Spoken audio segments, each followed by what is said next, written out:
We've all felt it. That burning sensation deep in the chest when someone treats you like you don't matter, like you're furniture, like the rules that protect everyone else somehow skip you entirely. In that moment, the world doesn't just feel unfair, it feels broken.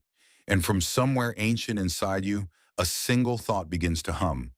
Quiet at first, then louder, louder, louder. How do I make them pay? But is revenge just blind anger? Or is there something deeper, a hidden blueprint written into your DNA itself that demands the scale be balanced? Today, we're not just telling you a revenge story.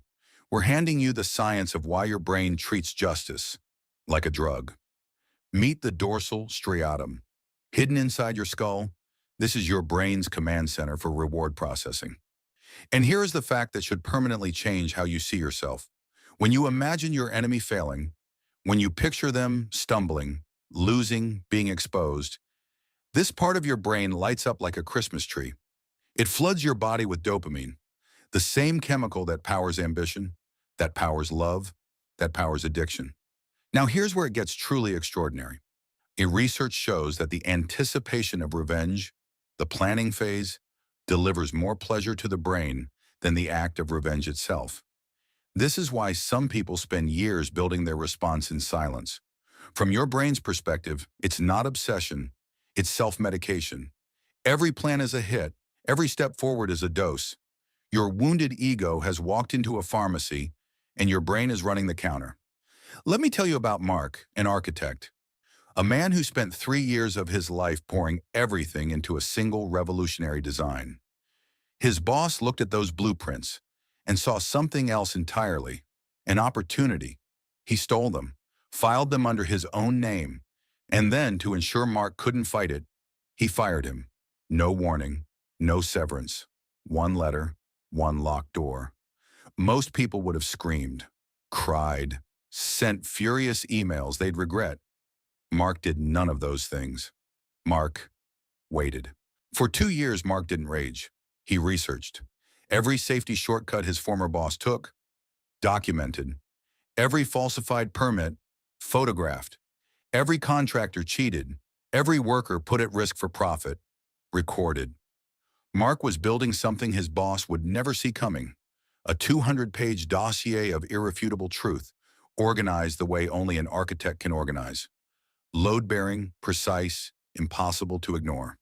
And when the moment arrived, when his boss applied for a $50 million government contract, Mark mailed that file to the regulators. Every single page.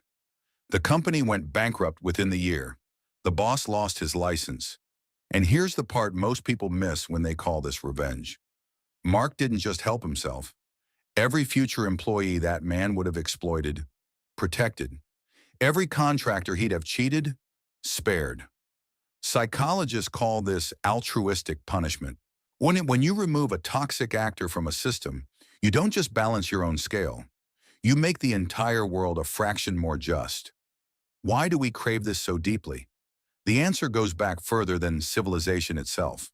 In ancient tribes, before law, before courts, before institutions, revenge wasn't weakness. It was a signal, a broadcast to every member of the group. If you harm me, it will cost you far more than it gave you. Without that signal, you became prey. Revenge wasn't about anger.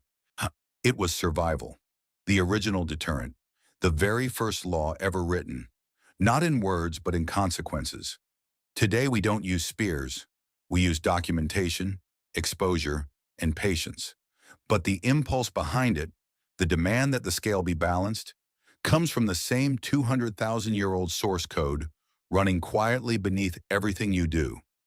This is the root of what we call karma, not mystical, not religious, mathematical, action and consequence, cause and effect.